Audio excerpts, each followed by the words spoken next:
Oh, this is the deal with the devil. It's going down over there.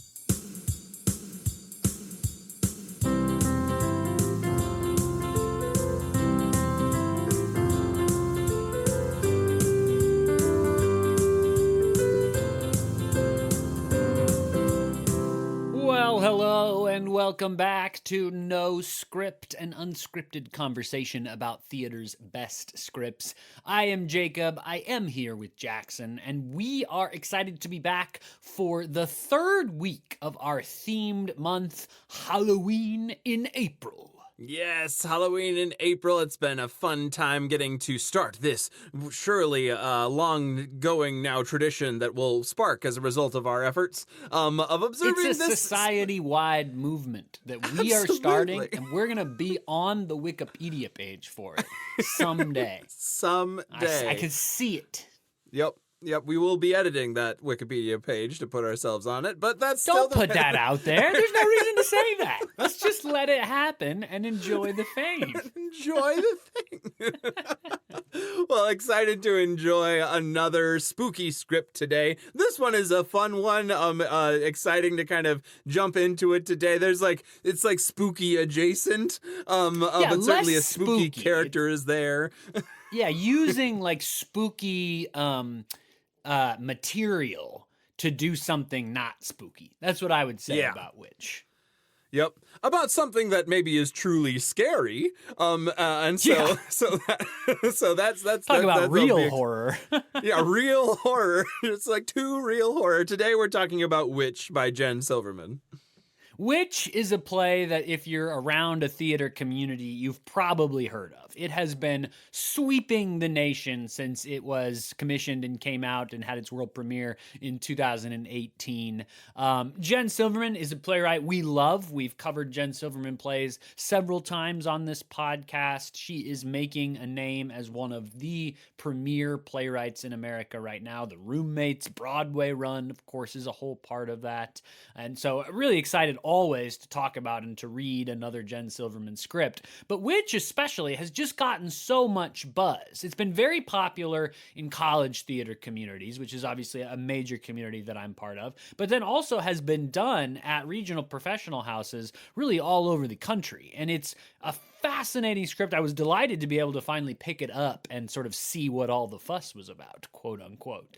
And was just not pleasantly surprised, I guess, because I assumed it was going to be awesome because it's Jen Silverman and because people love it. But I was just so delighted. I think that's the word I said originally, and I'm just going to land on it. It was just delightful to encounter this play.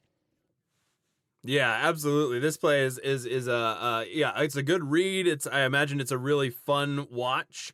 Great to be a part of it in any way you choose to engage this play. So excited to have the conversation about it today because I think it's got like some really good themes running through, but also just some really funny pieces, some really great physicality to talk about, and the way that the supernatural plays its way into the story is really interesting to engage with. So I'm excited for the conversation about that today.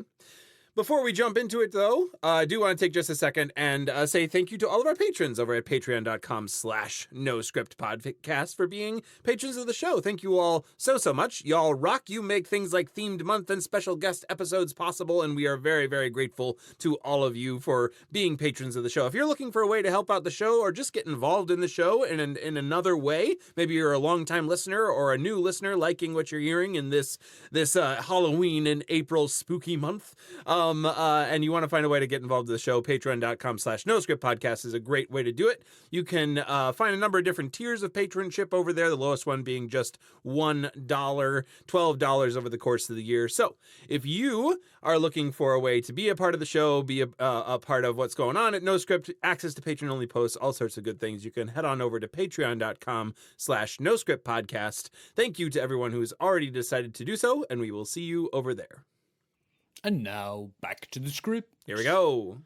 So, as we said, Jen Silverman been on the podcast before, so I won't do a full context other than to say if you are new to the podcast or new to Jen Silverman, just go ahead, look up Jen Silverman's play library and start reading through them. What you will discover is an incredible group of plays with a really significant theater imagination. I mean, you think about the plays that we've discussed on this podcast. We've discussed The Roommate, which is a two-hander, pretty deeply held, character-based psychological drama. It's fourth wall realism, it's incredible movement through human psychology. Then we've discussed That Poor Girl and How He Killed Her, which is sort of wild. It's not, I don't know that I'd call it necessarily farce, but it's big characters in these kind of unreal situations. There's this big theatrical setting around it with the white carpet that gets sort of destroyed throughout the play. There are these major sort of structuring decisions that are made, very, very different than a play like The Roommate in terms of tone and style and investigation. And then this play, which is very different than either of those other two.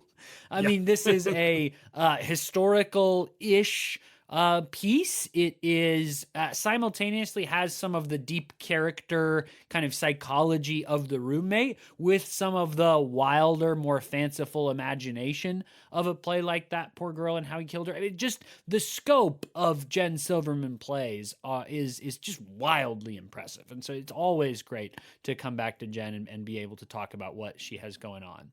This play was commissioned by the Writers Theater in Illinois in 2018. And it is an adaptation, sort of. It's an adaptation of a 1621 play, The Witch of Edmonton, by John Ford and others. John Ford, of course, the playwright of 'Tis a Pity She's a Whore.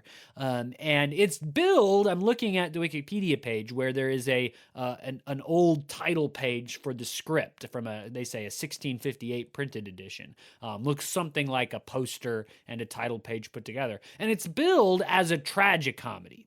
And that's going to be, I think, an interesting thing for us to discuss in general, is like what the tone of this play actually is and where it lands in certain moments and be sort of different than our discussion of some of the other supernatural plays that we've looked at. So, commissioned by, had its world premiere in 2018 at the Writers Theater in Illinois, and then just a slew of awesome productions. 2019 at the Geffen Playhouse in Los Angeles. 2021 at Theater Works in Colorado Springs. 21 at the Huntington in Boston. 22 Bloomsburg Theater Ensemble. 22 the University of Massachusetts. 23 Artistic Home in Chicago. 23 Burbage Theater Company in Rhode Island. 24 at the University of Illinois. 24 at Northern Illinois University. 24 Art of Acting Studio in Los Angeles. In October of 2024, the Westport Country Playhouse in Connecticut did a reading of the script. In 25, Union College in New York, Stanford, Carnegie Stage in Pittsburgh, and the Walking Shadow Theater Company in Minneapolis. And now I will do one of my old favorite traditions, which is to pull up the Concord Theatricals page, scroll down to the Now Playing section, and give us just a highlight of how many places out there you can go and see this show in the coming days, weeks, months, years. So, coming to a theater near you, which in July and August of 2025, you can see this play at the Aurora Theater Company in Berkeley, California. These are in no particular order. I don't know why they list them like this, by the way. So they're all out of order. I'm just reading them. May through, early May 2026 in Albany, New York, Confetti Stage. April, looks like this month, a short run at Hobart and William Smith Colleges in Geneva, New York. At Montclair Kimberly Academy in Montclair, New Jersey in May of this month. At Northeastern Illinois University Stage Theater Center in Chicago, late April 2025, late April this month. Players Club of Swarthmore in Swarthmore, Pennsylvania in March through April of 2026. The Actors Studio Drama School in New York for a short run in April of 2025. And Town Players of New Canaan in New Canaan, Connecticut in October of 2025, and the University of Northern Iowa in Cedar Falls in late April to early May of 2026. So a whole group of productions coming at you of this play that you can check out. Yeah, lots of good options. I'll have to see if there's one close by me as well. So we have, I mean, there's just a wild number of productions that this play has had since 2018, and it's 7 years, and it's planned for more. It is a buzzing play. It is in conversation. It is very popularly brought up for scene work, for audition monologues, and things like that. And we haven't said this in a while just because time moves on, but this is one of those plays that survives the pandemic, right? That like comes out in that 2019 zone, and then 2020 happens, and when theaters come back in 2021, it is brought to life again. And not all scripts did. We've looked at several plays that got some traction before the pandemic and really have not found that traction afterward, but Witch is not one of them. It's really held on to whatever the magic, whatever it is about it that captures people, and is still, I mean, very commonly produced, as you heard. Yeah, something about I agree. I'm excited to kind of keep an eye out for it. Something about it's like sort of like magic charm of anachronism mixed with like Middle Ages, mixed with contemporary language, mixed with a really impactful theme. Excited to either keep an eye out for it or maybe even suggest that we do it in our local community theater. It's a great play. I think so. Yeah, I do. I mean, I think this play, like, weirdly, is great for community theater. Yeah. And sometimes that's like a slight on a script. That's not the case right now, but I mean, it would be great for that. Yes. Yeah, for sure. Lots of great fun parts to find your way into. I'm going to give us just a short summary of this play so we can jump into the conversation. I'll read you off the characters here real quick just to start us off. We have Elizabeth Sawyer. She is female, 40s, 50s, or 60s, an outcast. We have Scratch, male, 20s or early 30s, the devil. We have Sir Arthur Banks, a male, 50s or 60s, a wealthy and powerful man. We have Cuddy Banks, a male in his 20s or early 30s, who is Sir Arthur's son, painfully shy, a Morris dancer, which is a type of English folk dance that will play a prevalent theme in this play, and is secretly in love with Frank, and also in hate with Frank. And then there's Frank Thorney, male, 20s or early 30s, a confident and successful young man, charming and ruthless. His ambition knows no bounds. And then we have Winifred, who is a female, 20s, early 30s, Sir Arthur's servant, resigned and pragmatic, and she is secretly married to Frank.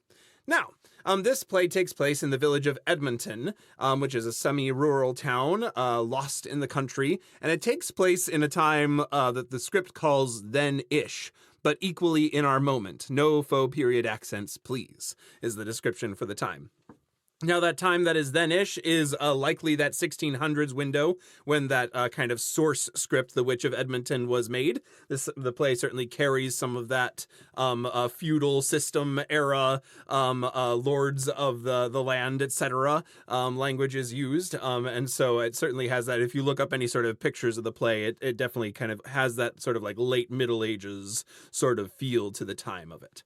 But this play is a devil's making deals play. The devil comes to Edmonton and starts making deals with folks. The first kind of set of deals that he starts to make. Well, first of all, the play starts off with an aria. A lot of the characters have these arias that are sort of like monologues, sort of like soliloquies that the character is kind of describing the moment that they're in. And we meet Elizabeth, and Elizabeth is this kind of like outcast of the town, this person who the town thinks is a witch, who is cast aside and is sort of like dealing with the ramifications of the society that is ignoring her and kind of casting her out. And then we get to one of the first deals with Scratch, who, again, is the devil, and Cuddy, who is the son of Sir Arthur. And we learn that Cuddy is kind of this a little bit of a disappointment in his father's eyes as he tries to navigate growing up as a son of a feudal lord. And he's like trying to pursue this like Morris dancing as his kind of passion and his way of life. And his father is somewhat let down by that. We also learn that he has an attraction to Frank, who is the sort of ward of Sir Arthur, and hasn't told his father that that he is attracted to Frank, hasn't told him that that he has this sort of love for him, and his father continues to try to set him up with other women and things like that. All the while, we learn that Frank is trying to usurp Cuddy as heir of the manor. We learn that Frank has been this kind of like farmer who Sir Arthur found in the fields and like basically took under his wing, on the assumption that he believes that Cuddy will not bring him an heir in any time soon. And so Cuddy kind of feels that pressure and the desire to have his father love him, but also the knowledge that he's not wanting to produce an heir for him necessarily. And so he makes this deal with the devil over a long, slow deal winding scene that Scratch kind of lays out. And Scratch gets him to say that he would like him to kill Frank for him. In exchange for his soul, he'll kill Frank. The next deal that's made is a deal between Scratch and Frank. Frank is kind of in the process of doing this kind of pitch to Sir Arthur to be his heir. He's also keeping it under the table that he's in love or in a relationship with Winifred. And they're married. Yes. They're secretly married. And that's one of the things that is sort of pulled from the Witch of Edmonton script. You know, I haven't read the Witch of Edmonton, so I'm just running from the plot synopses. But my sense is that calling this an adaptation is maybe like that's a loose term. Sure, yeah. That the story of this play is pretty finagled from the story. I mean, it's pretty different. Some of the character names are the same. In fact, most of the character names are the same, but their relationships and how they work out with each other are all different. And Frank is secretly married to Winifred in The Witch of Edmonton, but for an entirely different reason than Frank is secretly married to Winifred in this play. And as Jackson will tell you, what's going on with Winifred in this play is going on with Winifred in The Witch of Edmonton, but by a different person and for a totally different reason. And so they're sort of like loose plot points that are pulled up and used to tell a different story. And the marriage is a good example of that. Yeah, to kind of weave a new story from these characters. So anyway, to make a long story short on Frank's story, he ends up making a deal with the devil to become the heir of Sir Arthur, and to have the land, to have the castle, to become the heir. So we've got two deals made so far. Cuddy wants the devil to kill Frank, and Frank wants to become the heir, replacing Cuddy as the heir of the manor. The next deal that is attempted is Scratch goes to Elizabeth. And again, Elizabeth is this person who the town thinks is a witch, is this kind of outcast in society, and tries to make a deal with her. And he is rebuffed, much to his chagrin. Elizabeth kind of turns him down. There's a little bit of kind of wondering whether or not she's going to go with it, but especially in this first scene, she ends on, no, thank you. I don't want it. Despite the fact that the devil kind of makes, or Scratch kind of makes this pitch of like, everyone thinks that if you say no, I'm going to show up with fire and brimstone or something like that. But the true punishment is you'll just go your whole life being in this kind of rut. And you'll get to the end and say, like, why didn't I ever have a chance to change things? And the answer will be, well, you did. And it was this moment. Despite that, Elizabeth says no. And then we kind of hit a beat of the scene in the manor. We get to know more and more about Sir Arthur and Frank and Cuddy and the kind of tension that arises. There's this really interesting love triangle between Cuddy and Frank and Winifred that develops, as Winifred is the servant of the household. So all these number of these dinner scenes happen where they're at the table and Sir Arthur and Frank are hitting it off and talking about, riding and sport and all these sorts of things. And Winifred is kind of overhearing it all and interjecting at times in ways that she can, loudly shuffling dishes and things like that. But all the while, Cuddy is kind of feeling himself slowly being edged out of this relationship with his father. All the while, of course, both Frank and Cuddy are waiting for the devil's deal to come true, either Frank to die suddenly by a choked grape, or Sir Arthur to finally make Frank the heir of the house. And so kind of over and over these scenes continue to build. We learn more about Frank and Winifred as well in a scene where we learn that they have fallen in love with each other, gotten married, and the whole plan was for Frank to come here to this home, become an heir, get a better life, and to bring bring Winifred along. That's the plan that that he says that he's had the whole time. However, now that he's kind of approaching it more, Sir Arthur is pitching more these like marrying up into another lorded family sorts of plans, and that's starting to, justifiably rub Winifred the wrong way, especially as she reveals that not only are they married, but she's about to have their child. And so the kind of stakes are raised, and Frank says, I'm still going to pursue this and you can't stop me.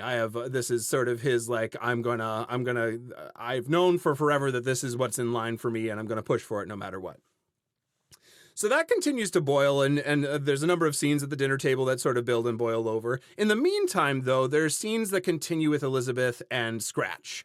And these scenes continue. Scratch kind of comes back and is like, are you sure you don't want this deal? Here's my pitch. I'll do these things to the people who revile you, and I'll strike them with these diseases, make these sorts of things happen. Elizabeth notes that, like, he has a very gendered pitch, where he, like, will offer power and influence to the men that he tries to make a pitch. That scene is so great. Yeah. Like, I can't like fawn about that scene enough. When he comes back again to make his pitch to her again because he was rejected and nobody rejects him ever.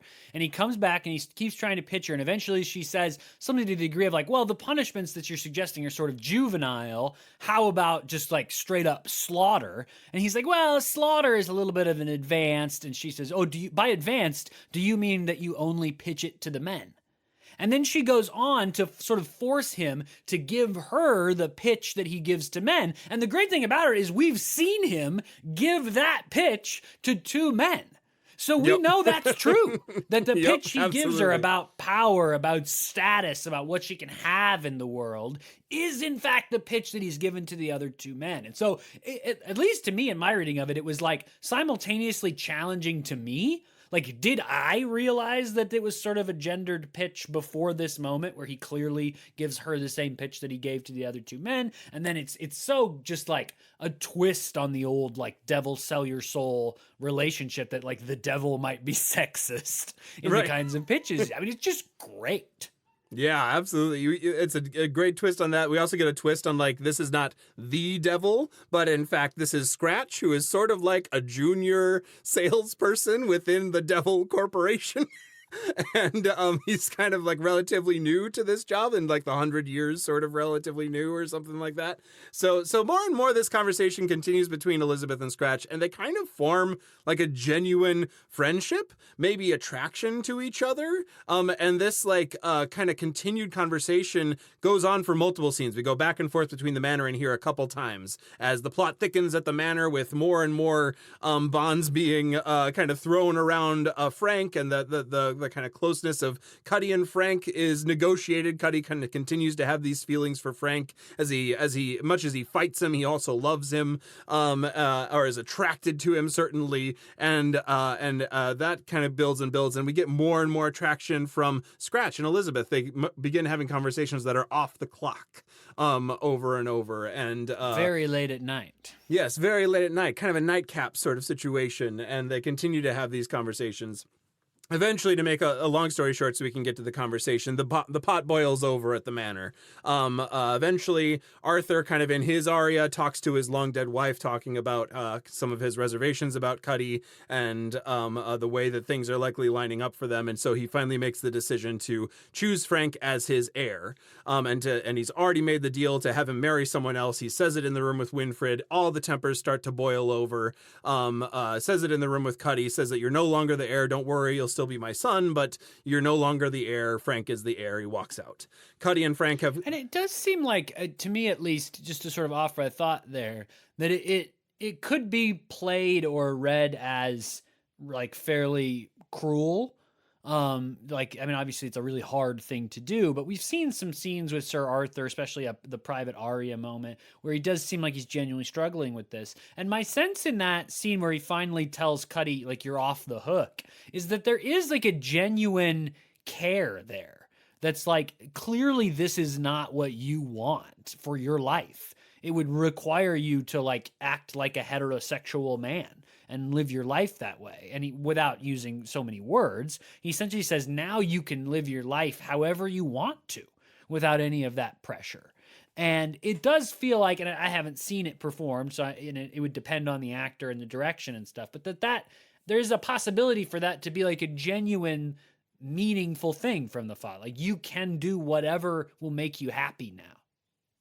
Right, an attempt at kindness that nonetheless is not the sort of kindness that Cuddy is after. And so it kind of leads to Cuddy and Frank having this confrontation where Frank says, "I'm going for this. I'm sorry. I understand how hard it is. I'm going for this anyway, though." Yeah, and really Cuddy's tender the moment that they haven't had, really. Yeah. And Cuddy sort of like has this kind of admission that he, in addition to his confrontation and anger at Frank, that he has feelings for him. And so they have this sort of like negotiation that turns into sort of like wrestling. Cuddy suggests, what if we just, fight? Let's just fight and wrestle and maybe this would be the way past this moment. And that turns into maybe a little bit more than a fight, maybe some kind of moving towards kind of romantic physicality. But then it turns kind of always on the edge of ugly / aggressive, and it builds and builds and builds, gets out of hand, and Cuddy, in this sort of like physical wrestling / romantic negotiation, kills Frank. Kind of suddenly. Even reading it, it's sudden. And so Frank suddenly is dead. Cuddy like almost doesn't know exactly what he's done, and has this kind of horrible realization that he has brought about the thing that he asked the devil for, on the heels of what Frank asked the devil for. Winifred discovers that this has happened, and she leaves. She goes and finds Scratch at Elizabeth's house. Still, they're still having a conversation, and Elizabeth is slowly moving towards sounding like she might want to make a deal. Winifred shows up though and essentially says, "I want to make a deal. I want you to like keep me in the house."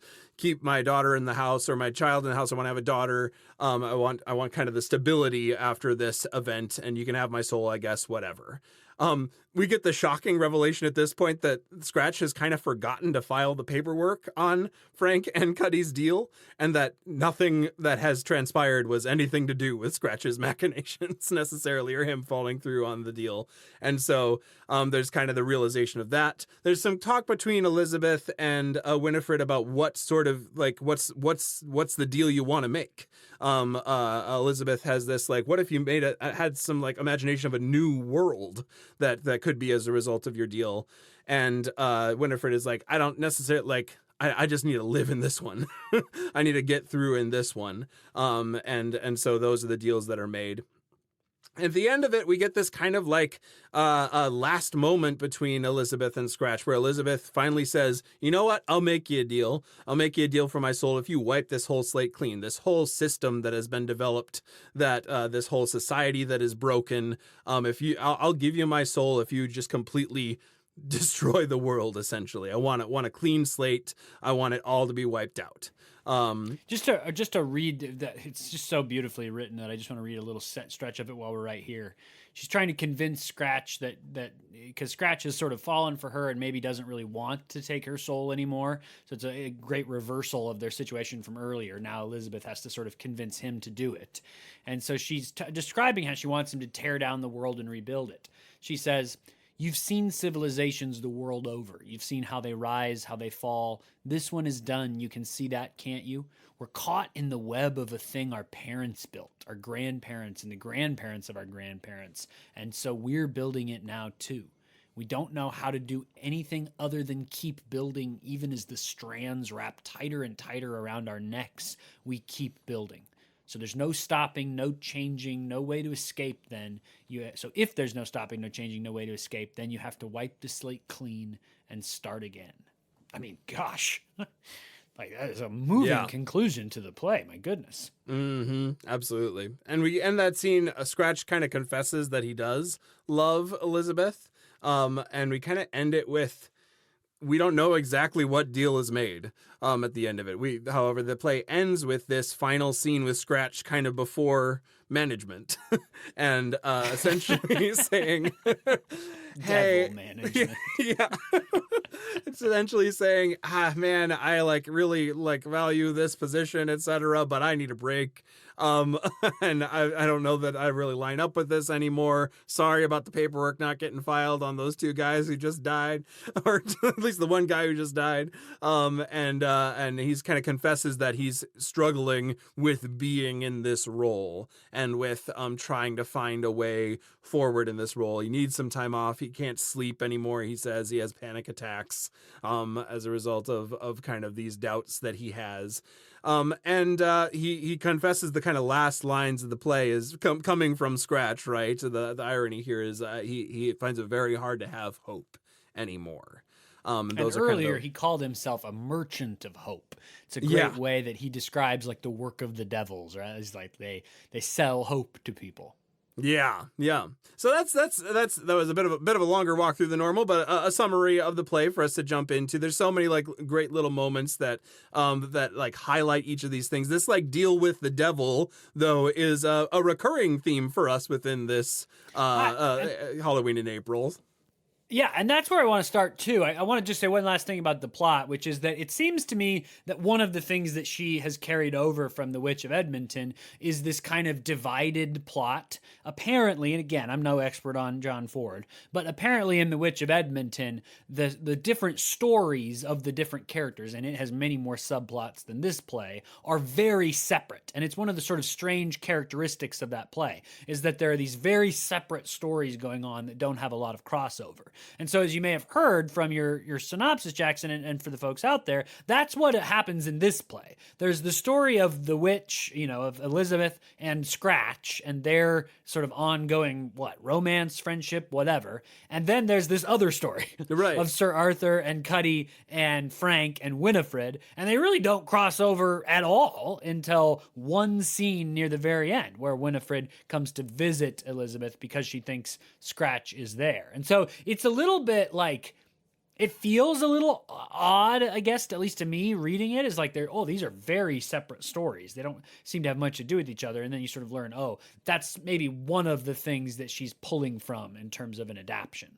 Well, and I like too that like the thing that you think that the two stories have in common, they don't. Because you think Scratch is like involved in all the goings on at the manor. You assume that this slow devolution, like you kind of see it coming, that Cuddy is going to kind of fulfill his own prophecy. Like you feel that this is likely going to be a part of him, and you're like, oh, this is the deal with the devil. It's going down over there. And you know that from the beginning too, right? It's like when Cuddy makes the deal that Frank is going to die, and then Frank in the very next scene makes the deal that he's going to become the heir. Yeah. At that point, like the plot is set. Right. Frank is going to become the heir, and then Cuddy's going to kill him. Yeah. Yep. Like, at that point, that's the plot. Right.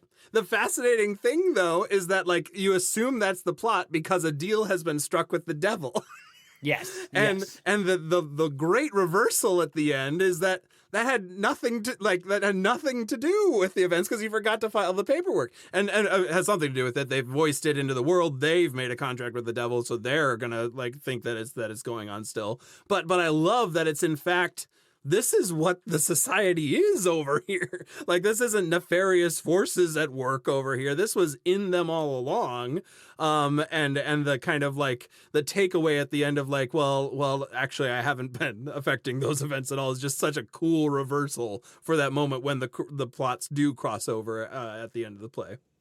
Yes, absolutely. And there's one other thing about that crossover that is kind of a reversal of expectations too. Because earlier in the play, we learned that part of the reason why Elizabeth is the witch in town, quote unquote, is that she had, as a young woman, a relationship with Sir Arthur. And Sir Arthur goes on to marry someone else, and that leaves her as kind of an outcast in the town because everyone knows they've slept together, and so she's, she calls herself outcast, right? And that is the beginning of the rumors about being a witch. She becomes this older woman in town who's unmarried, kind of an outcast anyway, and so the witch rumors ascribe themselves to her. I think the premise of the play, I think, is very much that she's not actually a witch, that the witch is a label ascribed to her because of her status, essentially as not an attractive, available woman in town or a married mother.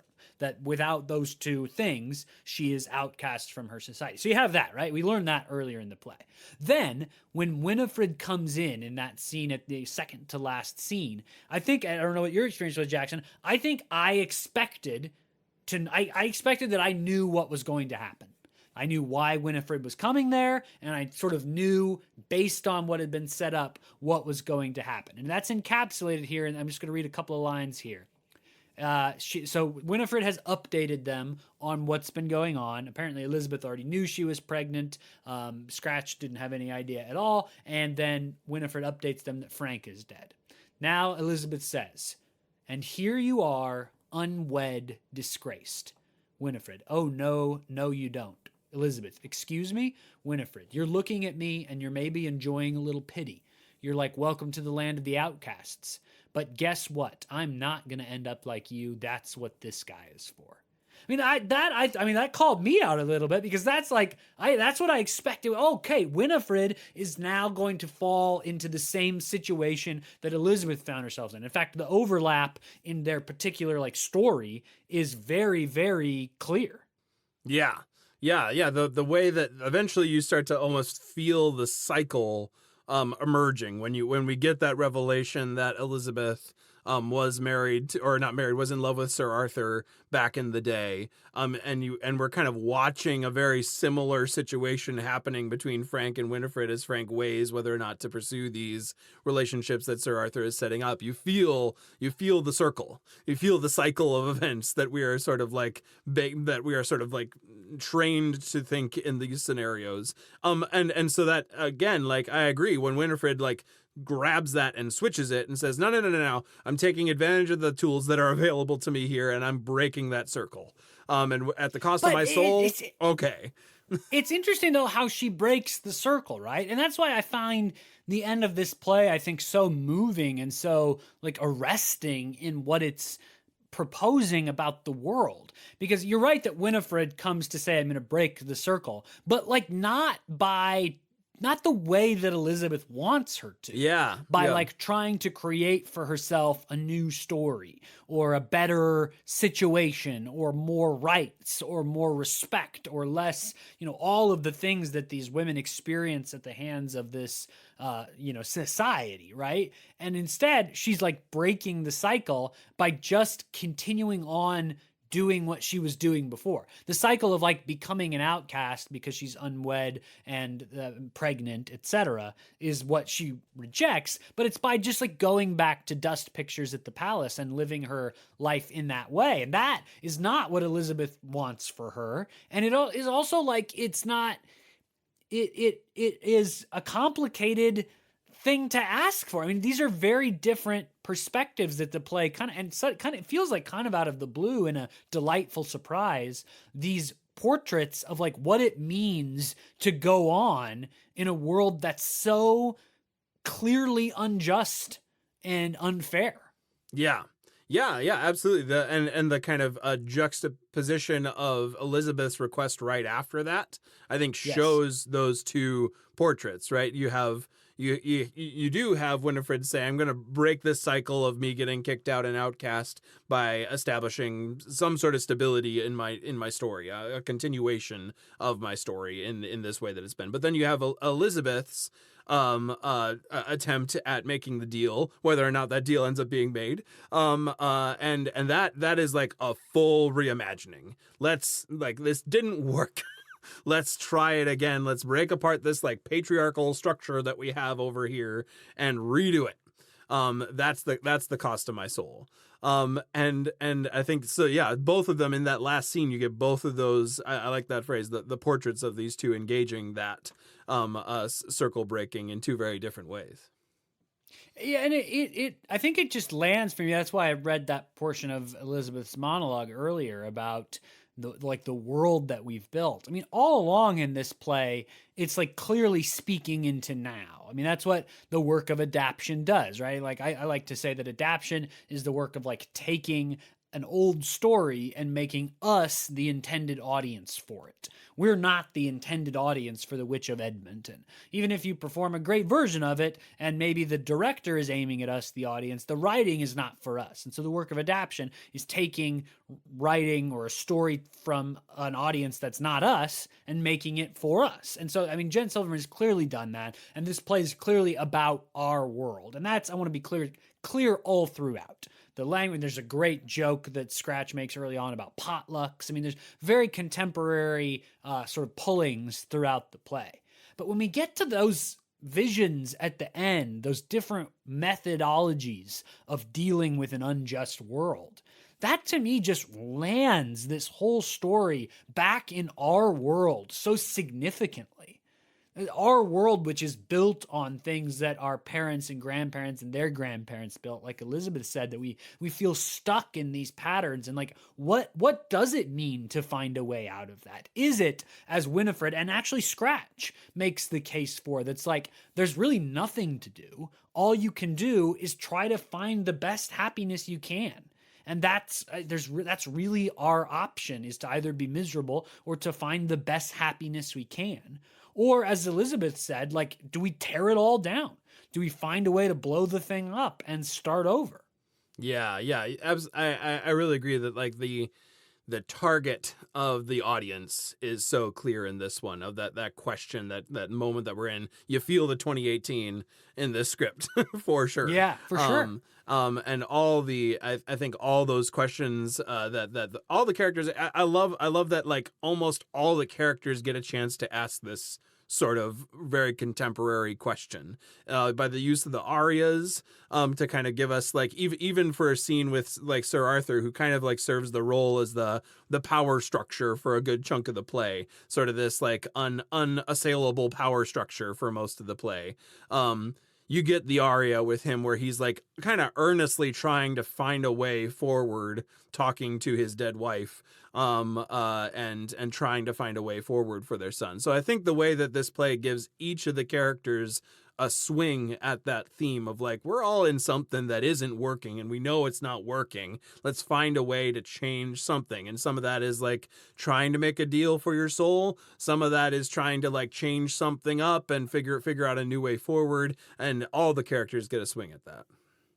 And I love that aria too. There's a great line in there that I think I will remember, which is Sir Arthur, he's talking to his dead wife's portrait, right, which is hung throughout the play. Obviously, very powerful image, very powerful indication of his psychology. And he's talking about how Cuddy is not everything that he needs. And he says some really, I think, wildly interesting things. One of them is that he talks about how he feels like he needs to enforce on Cuddy a toughness because that's what's going to allow Cuddy to survive, but that he wishes that Cuddy had that toughness innately so that he could do the thing that he really wants to do, which is teach him how to be kind and care for other people and be generous. But that he's worried that the Cuddy has all that, but no like toughness to survive. I think that's a very interesting like perspective on masculinity and fatherhood. That set that aside. The other thing that he says that I just kind of blows my mind, he's talking to the portrait and he says, you know, he's not very, Cuddy, speaking of his son, it's not very much like me. I thought he was a little more like you, but he's not actually very much like you either, which, and I'm not quoting this exactly, he says something to the effect of like, which sort of forces me to take him for himself. Yeah. And I mean, that I think is like, oftentimes in literature and media and storytelling about parenthood, there's like this underlying assumption that the child is one of the two parents or some combination of them, that's how you understand their personality or their place in the world. And I thought that's a really sharp reflection from Jen Silverman, that like, you know, actually we have to take this child, my child, for who they are rather than for what they are of us. And that is far more difficult. I just, that to me was such a sharp little moment from her. Yeah, and it really like humanizes, like everyone gets a humanized prism at one point in this play, or a humanized facet in one or other part of this play. Like you can sort of see why, like why there is this like near tragic beat in there of like he's trying really hard to find a way to take Cuddy at the way he is and try to find a way forward for him the way he is. unfortunately, it's at the cost of like of the way that Cuddy actually wanted to be loved, and the way that he actually wanted to be of Arthur's name and really be his son. And so it's this like beautiful a way of like kind of showing the real struggle of each of these characters, even as they all end up hurting each other so much. Yeah, and I totally agree that it's about like miscommunication or the failure like of communication between Cuddy and Sir Arthur. Yeah. But that's why I brought up during your plot synopsis that like I do think that the decision to make Frank the heir, it is in part about legacy and like who's going to run things and about having a child and things like that. And that's certainly what you get early in the play. But I think starting with this aria from Sir Arthur and then into the scene where he decides to make Frank the heir, I really got at that point a different understanding that might genuinely be rooted in the idea that Sir Arthur thinks this may very well be what's best for Cuddy. That like I'm actually making this decision because I don't think that Cuddy trying to be me is the right path forward for him. Mm-hmm. Yeah. I think I agree. I think that the the desire for most of these characters just to be able to kind of communicate, especially actually not most of these characters. I think probably that's the biggest glowing kernel at the heart of the negotiation between Arthur and Cuddy. If only they could communicate to each other, and find a way to communicate clearly to each other. Because you really feel in both the scenes that we get with Cuddy aside from Arthur and the scenes that we get for Arthur aside from Cuddy, that they do both love each other and want to be loved by the other. And so that's the kind of core sadness of those two. And there's so many great like examples of that communication falling apart or reversals of power and communication. I already mentioned the really great, just good writing reversal of how at the beginning of the play, Scratch is the one who's trying to convince Elizabeth, and at the end, Elizabeth's trying to convince Scratch, and she actually gives him a version of the sales pitch that he gave her about what happens if you say no and later regret it. I mean, that's just Jen Silverman showing off. Right. Great writing chops. But there's a great little example of it too in the scene where Sir Arthur names Frank his heir, because both Cuddy and Frank have this, as you sort of painted it as a love triangle. I don't know if it's quite a love triangle because Cuddy doesn't really love her, but Cuddy earlier in the play has proposed to Winifred because he knows the devil told him that Winifred is married to Frank. Some of it's about his relationship with Frank, but it's also about the fact that she's a woman, and if he marries a woman, he'll have a better chance of being an heir. So he proposes to Winifred, and they don't quite agree on it, but she says that she'll seriously consider it. So then in the scene where Sir Arthur names Frank as heir, you get this sort of in the background of all the other conversations that are going on. Cuddy is saying to Winifred, tell him that we're engaged to be married. And Winifred is saying to Frank, tell him that we are actually married. I mean, there's just this little reversal of power in those two relationships, both Cuddy and Winifred saying the same thing to a different person, desiring the same thing and failing to get it. Winifred failing to get from Frank that affirmation, and Cuddy failing to get from Winifred that affirmation. Yeah. Yep. The way that maybe a love triangle is the wrong way to say it, but rather a triptych almost of a triptych of love is happening.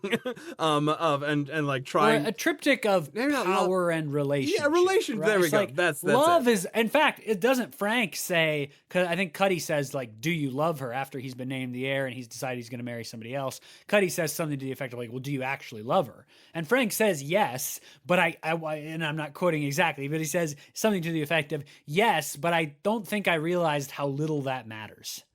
Yeah. And so like romantic love is maybe not the question. It's a question, but maybe not the question of this play. It's more about power and what marriage and other kinds of official relationships, for Cuddy, the relationship of having his father's name, get you in society. Like what they mean to other people. Yeah. And in contrast, I think, though, to the way that Winifred feels about Frank. because Winifred felt about Frank. And what Cuddy does, actually. Yeah, or Cuddy does About too. Frank. Yeah. But like Winifred has this really beautiful line at the pitch, where Cuddy says, "Let's get married. This might be a way forward for both of us. Let's figure out like you can live your life, I can live my life. We'll have one kid, and then that'll be fine. We'll have an heir, etc." But she has this line about like the way that Frank used to love her, and that what is kind of lost in that sort of an arrangement is any kind of hope that can continue. And so I feel like what she describes is the way he used to look at her and how it's just great writing from Jen Silverman. She describes it as an X-ray, but not of her, of him, that like she could see when he would look at her down to his bones, the desire that he had for her down to his bones. And she's saying to Cuddy, like, if I marry you, who I know don't have that desire for me, I'm essentially giving that up. And that actually is a big loss. But what's so great about that, beyond the brilliance of the reverse X-ray metaphor, is that's just about them, right? It's just about the connection between Frank and Winifred, and it's not about anybody else. It's not about society or power or stability even and respect from marriage. It was just about them and their like connection. And so there's like a juxtaposition being made between like connection between people like Scratch and Elizabeth sort of have, and then what that connection, how that connection is valued more broadly in society. Yeah. Yep, and I think the highlighting the connection between Scratch and Elizabeth as another relief of that sort of worldview, because you have the two plots running concurrently, and one of them is a lot about power, and is a lot about the negotiation of that power, and the other one is about negotiation too and that power. But I feel like the Elizabeth Scratch one has a good chunk of it that is about connection and person to person connection. Now it's person to supernatural being, but it is this kind of interesting kind of beat of like finding something unexpected in a person to person connection and kind of following where that leads. Mm-hmm. Well, I want to turn our attention now in our last chunk here to talking about some of these scripts more broadly. And to me, the most obvious connection to make is between this play and Covenant, which I think share quite a bit. I'm going to name three, like, to me, really clear connections that are interesting, and I'm not sure quite what to make of them other than to compare. Then we can see what else we find. The first is that both Witch and Covenant are like period-ish plays. They're set in a time that's not 2024, 2025, or 2018 when it came out, whatever. But they're not like full period pieces in the sense that everyone talks and speaks and thinks like people would have at that time. They're sort of like people from our time living in the clothing and societal situations of another time, and maybe with some of the more archaic belief systems. So you have that, right? That's one. Two is this deal with the devil. That is sort of the core element of both plots. In Covenant, there's the red letters, right? The red envelopes and they're all trying to make deals with the devil or talking about it. And the deal with the devil doesn't quite get you what you want. And in Witch, obviously the devil is a character who's trying to make deals with people all along, but he has a great line where he says, actually, I give people exactly what they ask for. It's about like true, sort of accountability about like, you get what you asked for. Very different than Covenant, right? In that sense, and also seeing the devil. And then three, one that I thought really sort of mind-blowing to me when you see the connection, the arias. Yeah. And now, in Covenant, York Walker doesn't call them arias, but both Covenant and Witch have, in the middle of the story, these moments where the characters individually step out and speak to the audience, or not always to the audience in Witch, but they speak isolatedly. They're soliloquies, they're monologues about something else that's going on.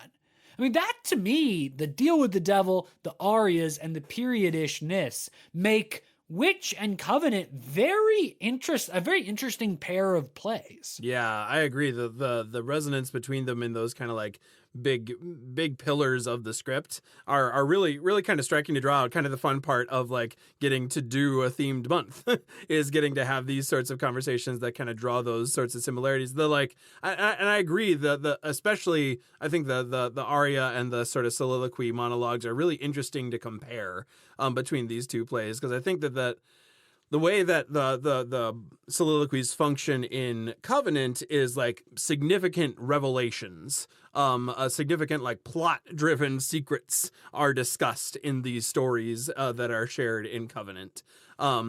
And then in this play, the revelations that are shared are so much about like getting to know character, getting to know where the character is coming from. So both of them have this like kind of big revelation. I think the arias in this have a little bit less to do with like plot revelation as Covenant does, but they're not stories, which I think is a different way to say what you're saying. In Covenant, the characters step out and tell stories. Yeah. And in this play, they really are still in negotiation with other characters. Like Frank's aria is something that he says to Winifred.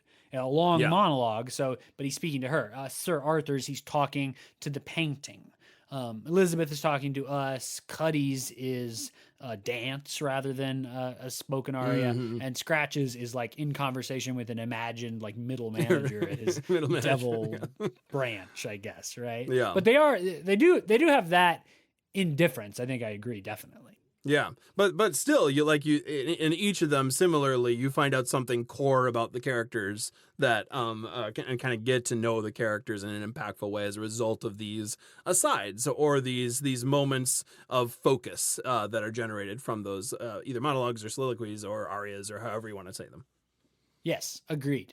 And I want to talk about the devil portrayal too, because I think that I suspect you'll agree with me on this, but tell me if you don't. Covenant is a lot scarier than Witch. Yeah. Not just in execution, like, oh, Jen Silverman didn't write a very scary play, but in intention. Like, I don't think Witch is really intended to be scary. Yeah. Yeah. So, no. Go ahead. I agree. I think this play is tragic comedy. I think there is like that knowledge of something greater out there, a bit of a societal critique. That's kind of what I alluded to initially, the first couple of minutes of this, of like, there's something deeply wrong happening in this play that is scary to engage with on a real level, but the play isn't like gotcha scary, or even like the slow burn sort of scary. Yeah, no, that's right, I think. And I actually think that Covenant is making a similar point about the real horror or whatever being rooted in a society that treats people so unjustly. And we know that like witches were routinely burned and hung and drowned. And of course, we know what happened to Black families throughout all of American history. And so I think both plays have this violence, like real scary possible violence rooted in the society around them. It's interesting, though, that I think Covenant gets us there by scaring us with something else. And Witch gets there by kind of taking away the scariness. I mean, it's the portrayals of the devil are virtually opposite. In Covenant, the devil is the darkness. Yep. It's the thing we don't see. We never hear about it. It's a sound. It's the meow of a cat. It's a red portal opening. It's the red envelope. It's nothing we ever see, can touch, or engage with, and that makes it frightening. In Witch, Scratch is just like a guy. Yeah. He's pretty clever. He's funny. He's clearly falling in love or in lust or whatever with Elizabeth. He's very tangible and present. He has a full personality. He calls himself a junior salesman. Right. You know, right? So like, it's almost like, could you have more opposite visions of the devil as like a core scary quote unquote feature of the play? Yeah. Certainly, the devil of Covenant is senior management. So yeah, there's so many facets of these plays, so many like ways that I'm excited that we still get one more week to be kind of having these spooky conversations, and we will continue to have them over themed month. But alas, today's podcast episode is drawing to an end. We'd love to keep chatting with you though about this play. You can find us on the socials of @NoScriptPodcast. We also have a Gmail, noscriptpodcast@gmail.com. Find us on any of those sites. We'd love to keep talking about Witch with you. If you enjoyed this conversation, episode 3 of Halloween in April, please check out our other 2 episodes of this themed month, both about Covenant and Apparition by York Walker and Ann Washburn, and recommend us to your family friends, folks that you know that like theater, that like conversations about writing, characters, structure, stuff like that. Send them our way. I think they'll like the podcast. They can find us on Apple Podcasts, Spotify, YouTube, all the places you get your podcasts. You can also like our Facebook page, and a link to the new episode appears every Monday when we publish. Until next Monday, when we're back with the last episode of our themed month, I'm Jacob, here with Jackson. Thanks for joining us for No Script the Podcast.